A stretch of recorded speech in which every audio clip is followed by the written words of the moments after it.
Hello, everyone, and welcome back to the Football Chuggu Podcast. My name's Thomas Durning, and today I'm joined by my co-host, Pearse McLaughlin. Hiya, how you Hello, doing? Pearse. Not too bad. So, on today's podcast, we'll be reacting to this weekend's Celtic versus Rangers match, discussing the Premier League's relegation battle, and at the end of the podcast, Pearse will be giving a rundown of all the latest Asian football news. So, coming up next, we'll be discussing the Celtic versus Rangers match. So on Sunday, the 30th of April, Celtic defeated Rangers 1-0, which now means Celtic will play Inverness Thistle in the Scottish Cup final. So Pearse, what was your reaction to this result? Well, thought it was again similar to the last couple of fixtures, very tight, fine margins, and Celtic come out on top yet again. They have this determination, although they play really good football, but they can also do the dirty side of the game and just limit Rangers to cross balls and just defend it when they can. It's similar to like the way Livingston usually set up at the back, where it's just like we'll let you cross the ball, we will just head it clear because we've got confidence in our ability to defend the box.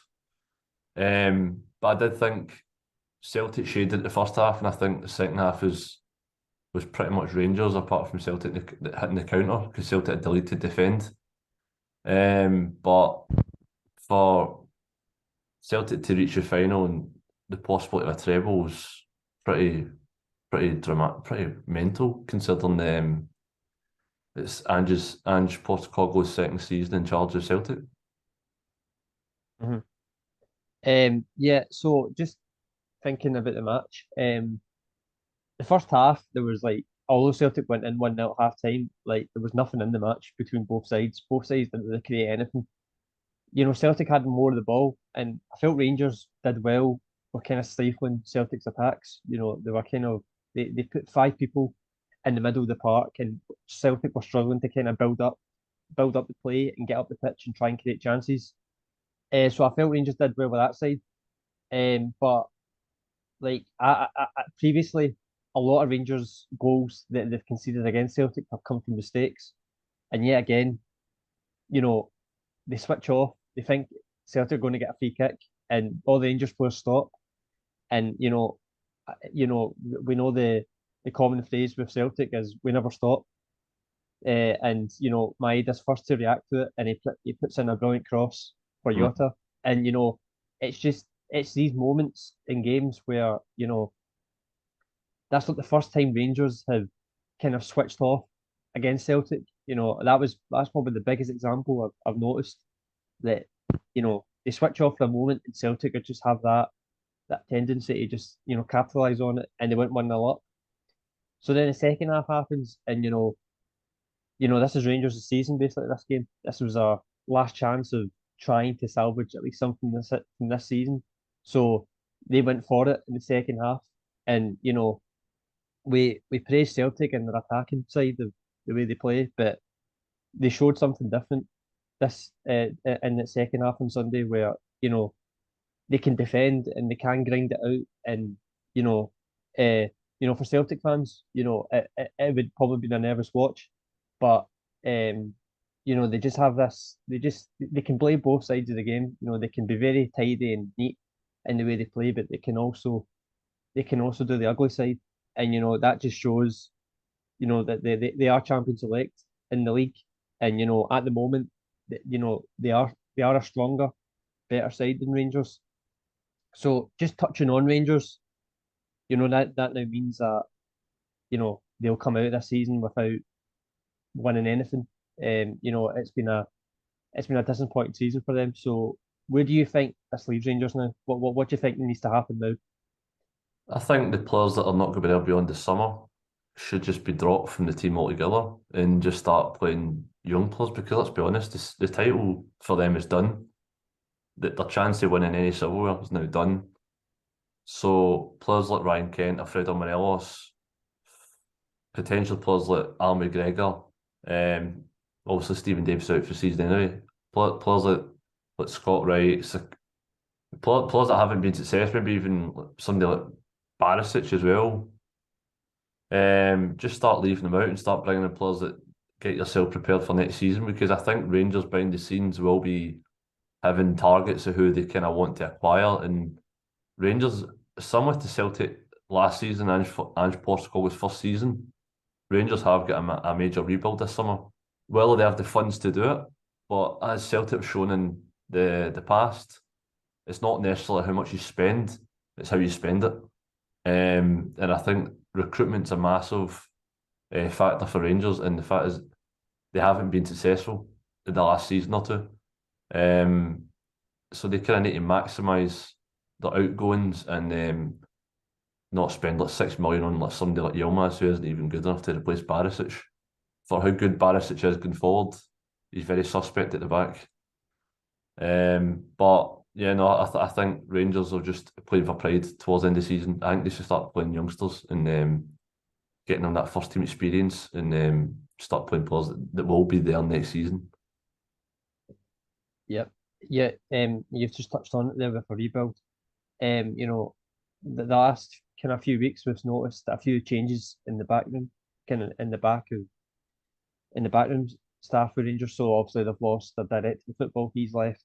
Stuart Robinson, and Douglas, the chairman's left. So there's lots of changes going on behind the scenes with Rangers, and you know, when you look at the team, you know, this summer coming up, it's going to be a massive rebuild for them. You know, as you've already said, there's a lots of players, big players for them that are out of contract, and you know, it looks likely that they're not going to be staying. So Michael Beale, although you know he's come in, he's not had a summer yet. So this summer coming up it's going to be very it's going to be massive for them. You know, when you look at the team, you know, for example, when you watch that game on Sunday, you know, they had a lot of the ball and they had chances, but they didn't look like they were going to score. You know, they just didn't look like they had that cutting edge where, you know, they were going to get themselves back in the game. So I think attacking players are a big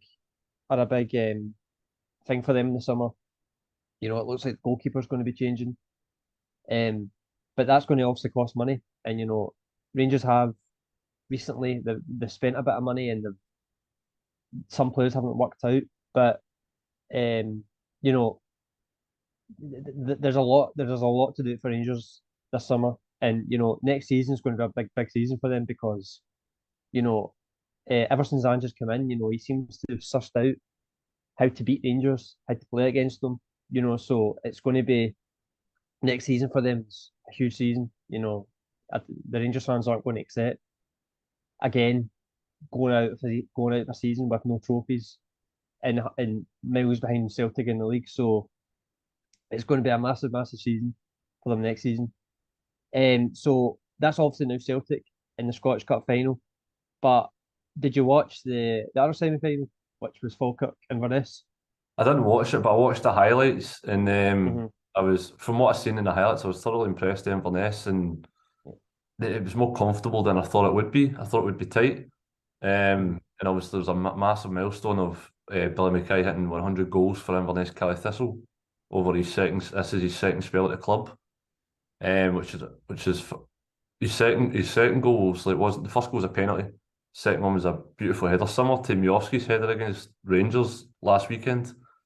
But no, I did expect Inverness to get to the final, but as comfortable as it was, I did not expect that to be. But in the past, Inverness Calithis have always been Celtic's kind of bogey team. So they've got a very slim chance of beating Celtic. Celtic would need to have a major off day and some decisions go against them, but it's a cup final, it's a cup game, anything can happen. And obviously with Celtic now losing Carter Vickers for the rest of the season because he's currently gone to knee surgery, that'll be a loss as well for them. Yeah. You know, I saw parts of the other semi final. You know, Billy Mackay, striker for Inverness. I mean, he's the goals he got on Saturday were really good. You know, he's a top striker. You know, I also didn't expect I didn't think Inverness would win by that margin. I thought it'd be quite a tight game. So they'll be delighted with that. I mean, that's a brilliant result for them. So obviously now they play Celtic. You did touch on the fact that Celtic are, that Inverness are a bit of a vogue team for Celtic. So I mean, it's a final. Anything can happen. From what I noticed from the Inverness team is that there's quite a lot of big, tall players in that team that are really physical. So that could be, that could, so it's not going to be easy for Celtic at all. Obviously they're favourites, and they're clear favourites, but in a final, anything can happen. Inverness will want it as much as Celtic want it. So, what an opportunity for them. And I mean, what a story that would be if Inverness won the Scottish Cup. A team in the Championship, with the resources they have to put to Celtic. What an achievement that would be. But it's going to have to be the performance of their life if they want to go on and win that Scottish Cup. So sorry to cut you off here, mate. no, you're right. But if recent memory serves me right, I think it was under Ronnie Dyler at Celtic in the Scottish Cup semi-final. Inverness did beat Celtic that day. So recent history, they've got in the Scottish Cup anyway. The last time they played each other, Inverness Thistle won, and so stranger things can happen. So if Celtic think they can just turn up and it'll be a formality, then I think they've got another thing coming, because although, like you said, Inverness have got a lot of big physical players. If you actually watch them as well, I watched a few games in the Scottish Championship this season. They've actually got quite a few technical players as well, so they'll need to be careful and bright at it, because similar to Celtic versus Rangers, it's not about who they expect to turn up on paper. It's about if you have to fight and win, and if Celtic want to win an historic treble, then everyone will have to be right at it. No, you're totally spot on. Obviously, Celtic are favourites, obviously because of the team they've got to put Inverness, but you definitely can't rule out Inverness. They have as much as a chance as Celtic have, and at the end of the day, it's 11 men against 11 men on a pitch, so anything can happen. But that match is still in a few weeks away, so we can talk about that later on, before it comes up. So coming up next, we will be discussing the latest news from the Premier League relegation battle. So on Monday, the 1st of May, which was yesterday, Everton drew with Leicester 2-2, which means that the battle for survival is still very tight. I think it's about 5 teams that can still get relegated. So at the time of recording this, there's a bit of breaking news that it looks likely that the Leeds manager, Javi Gracia, will be sacked and he'll be replaced with Sam Allardyce. So, Pearse, did you watch the game last night? The Everton Leicester game? I didn't watch it, no. No. So I watched it and it was a brilliant game. You know, I don't think a 2-2 draw, but a draw for any of them they would have wanted. It was two teams that were really going for it. It was a brilliant game, and then two teams that from what I saw looked like that they could, they have a good chance of staying up in terms of what I saw in terms of like the quality and the fight that they had. But I just want to touch on Leeds. So obviously they got beat on Sunday 4-1 against Bournemouth. And also I just told you about the news that there could be a manager change. I think they've lost their director of football this morning as well. He's left, so it looks like a lot of changes happening. So what do you think about Leeds at the moment? Like, would you think it's that? I just think they're a championship side. I just don't think their squad is strong enough, and they bought on a lot of foreign players in terms of players that aren't Premier League proven, and a lot of them are very young. And you've seen that with Southampton as well. They bought in a lot of young players because they try to reduce their age, their squads, average squad age. And that although that's great if you're doing like a career mode in FIFA or Football Manager, but in terms of real life reality, you need experienced pros, and that's in your side. You need a mixture of youth and experience. And I feel as if a lot of the players just aren't cut out for this level, and Leeds just leak goals far too often, and up front they're not as potent as they were under Bielsa. But I do feel as if their time has come, and I do think they will go down to Championship. But I do think they've got a strong enough squad to bounce back up. But I just think they're too far gone. And Big Sam, that is a panic. It's a panic appointment. It's like Leicester trying to appoint Tony Pulis or something. Because they're trying to go with this tiki-taka football, the Leeds kind of Bielsa sort of way, and now they're going to Big Sam, just rescues, do what you can, similar to what Everton done with Sean Dyche. And Everton have had some success, and I do think Everton will have a strong enough squad to stay up by the skin of their teeth again. But I do feel as if Leeds are their certainty to go down. Yeah. I've watched Leeds a few times recently, and they play well at times in spells. They go, for example, they get back in the game at Crystal Palace at home, and then the second half starts, and the moment they go 2-1 down, the game gets away from them and they concede a lot of goals. Same in the Liverpool game. I think it ended 6-1 maybe that game. I can't really remember, but they, they they're in a relegation battle and they're conceding so many goals at a time where you can't concede goals. It's so important to keep the goal difference down. So it just looks like it's a bit of a mess at Leeds at the moment. There's only 4 games to go, and they look like they're getting rid of Javi Gracia, who's just come in a couple of months ago. So it just looks like, it looks like it's going all wrong for them. But for Big Sam, I know you said that you're not sure about the appointment, but in my opinion, I think it could be good for Leeds because the goals they're conceding at the moment, it's awful. They're conceding, I think, 2+ goals a game, and if that keeps going, then they're going to go down. So with Big Sam coming in for the last 4 games, he's been there. He knows the Premier League. We all know what his style of management's like. He likes to keep his defence tight and intact, and not concede many goals.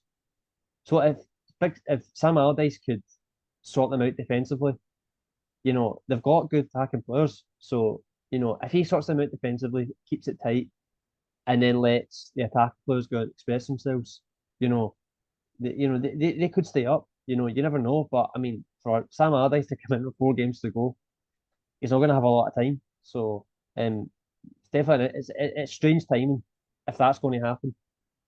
This might not even happen. But if it did happen for Sam Allardyce to come in, it's going to be very interesting to see what happens from to the end of the season.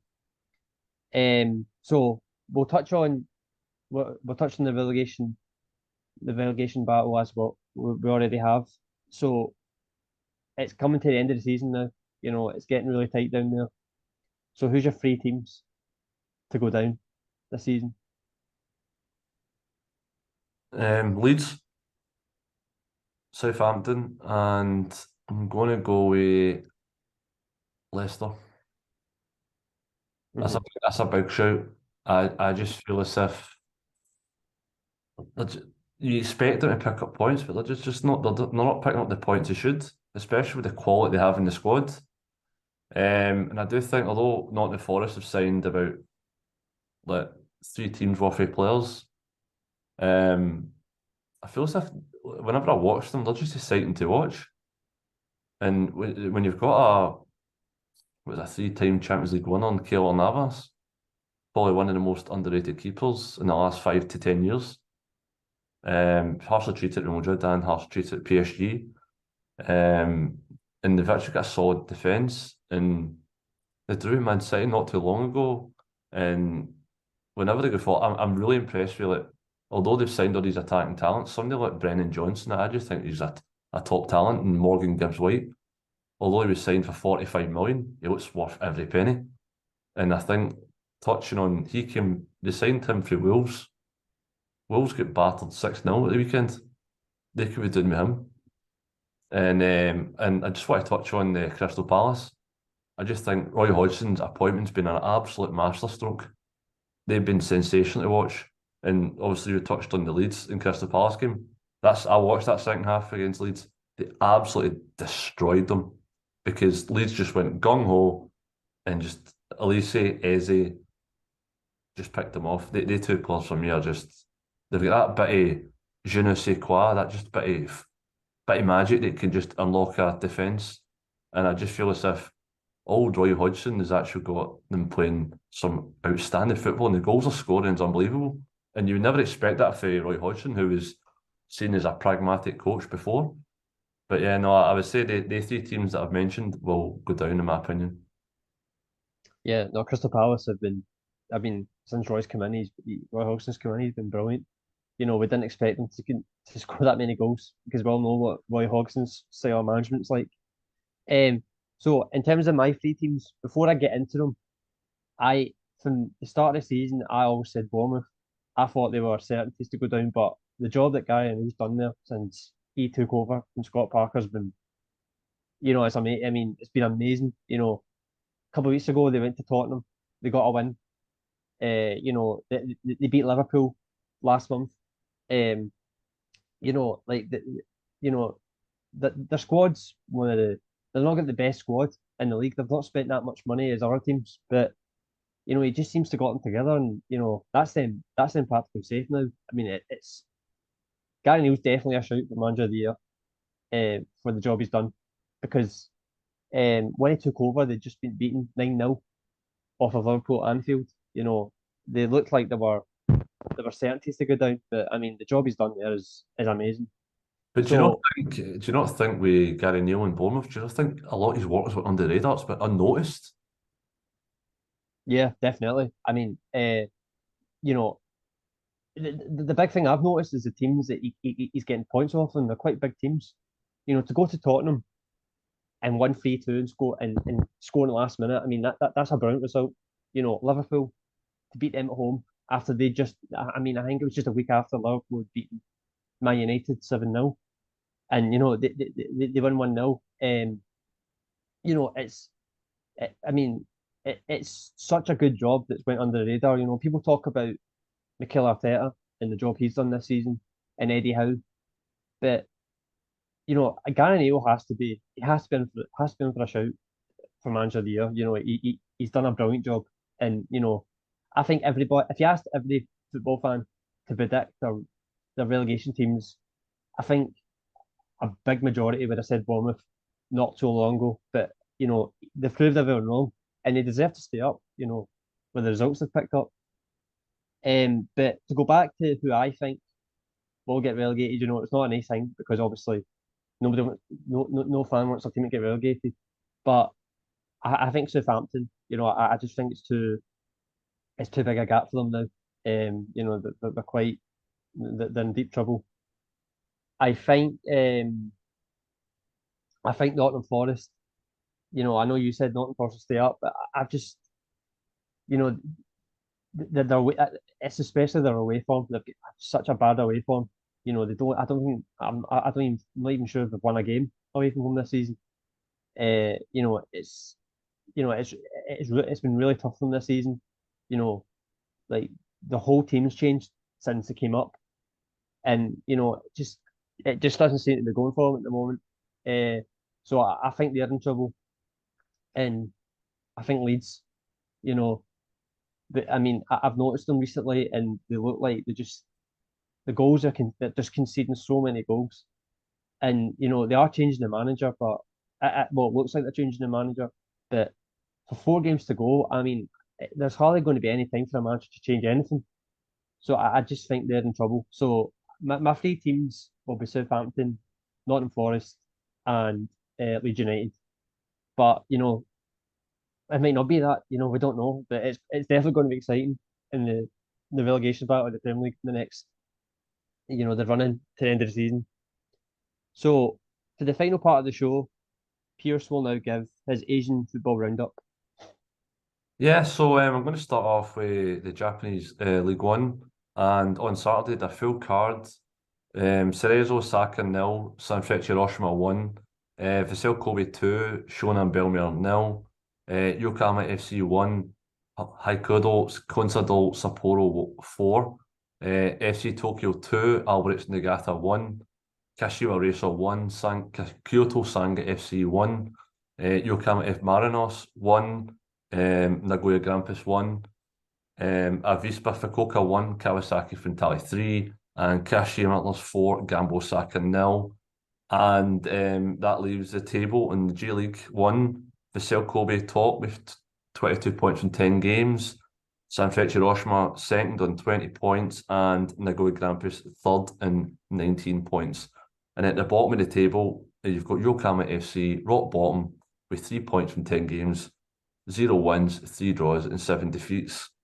And Gambo Osaka and Kashiwa Reysol 17th and 16th respectively, both on 7 points with 1 win and 4 draws between them. In terms of the Asian Champions League, the first final, the Asian Champions League final first leg was played on Saturday between Al Halil and Urawa Red Diamonds, and that was a 1-1 draw with the Japanese side away from home and nicking a valuable equaliser. And the second leg will be played this Saturday coming, 6 p.m. Korean time. It's not one to miss because a Japanese side could win the Asian version of the European Champions League, which gets some qualification into the Club World Cup Championship, which is a big deal over here. In terms of the Korean League, so on Saturday there was only two fixtures, and that was Jeonbuk Hyundai Motors 0, Gangwon FC 1, Suwon FC 0, FC Seoul 3. On Sunday, Daejeon Hana Citizen 0, Jeju United 3, Pohang Steelers 0, Incheon United 2, Samsung Suwon Blue Wings 0, Daegu FC 1, Ulsan Hyundai 2, Gwangju FC 1. I've got a match reporting that game up on the website, so get a check out of that one as well. And in terms of the Korean League, Ulsan Hyundai top, 25 points after 10 matches, and then you've got FC Seoul second on 19 points, and joint second and third is Pohang Steelers with 19 points also. In terms of the bottom of the league, you've got Samsung Blue Wings on 2 points from 10 games with 0 wins and 2 draws. And then above them you've got Gangwon FC with 10 points and Jeonbuk Hyundai Motors with 10 points after 10 games, considering they're the record champions and they came second last season. To be sitting 10th out of 12 teams is pretty mental, and I do think the manager's under severe pressure to lose his job as well, which we don't want to see, but the football is not great at the moment. And that's all your latest Asian football news. Thank you, Pearse. And thank you, everyone, for listening to this episode of the Football Chuggu Podcast. This podcast will be available to listen to on the Football Chuggu website and also on the Football Chuggu YouTube channel. Thanks for listening and see you soon. Bye-bye.